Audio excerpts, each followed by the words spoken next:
17 people have been killed, students and adults. At least 15 injured, and the shooter, 19-year-old Nicholas Cruz, is in custody. This is the 18th school shooting already this year. It is just mid-February.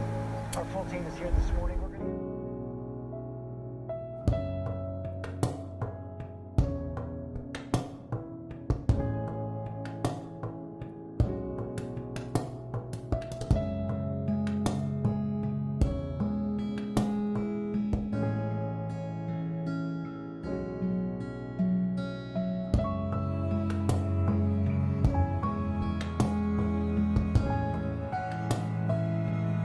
School is a place where students have the opportunity to expand their minds in a safe environment. It's where we send our most vulnerable members of society, promising to protect them. Since the tragedy at Sandy Hook in 2012, 138 people have lost their lives to school shootings. After the shooting in Parkland, a nationwide student movement began to protest congressional inaction regarding gun violence. Okay, so can you explain what the Washtenaw Youth Initiative is? So the Washtenaw Youth Initiative was started after the shooting in Parkland, Florida. So a few days afterwards, some people got together to begin talking about what we can do to support the activist efforts that were started in Parkland. So we did a few things. The first event I'd say that we held was on March 2nd, which was a dine at Liberty Plaza in Ann Arbor.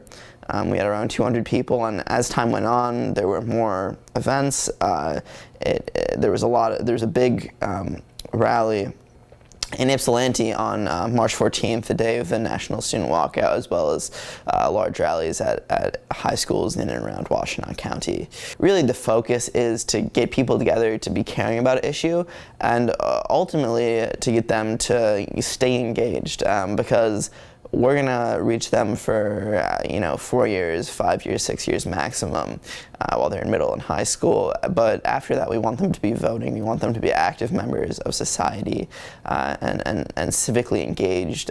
And so that's our goal. When did the first nationally prevalent student protests arise in the United States?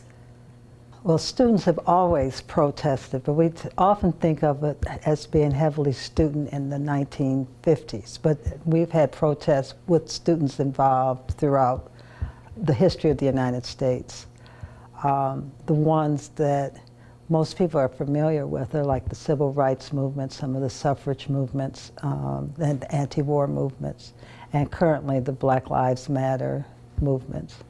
Sit-ins, teach-ins all occurred during to bring attention to whatever the issue was. How has social media sort of transformed student protests and just the organizing? Instant. If you think about the student movement that occurred just right here at Skyline and across the country, where students walked out over protesting guns, how instant was that? How quickly did everybody find out about it? And just the fact that occurred across the country in less than a month's time. Resistance goes further than protesting. Go volunteer for a local campaign you believe in. Call your representatives. Run for office. Most importantly, regardless of what side you're on, take your part in this democracy. But you see, it's not me, it's not my family.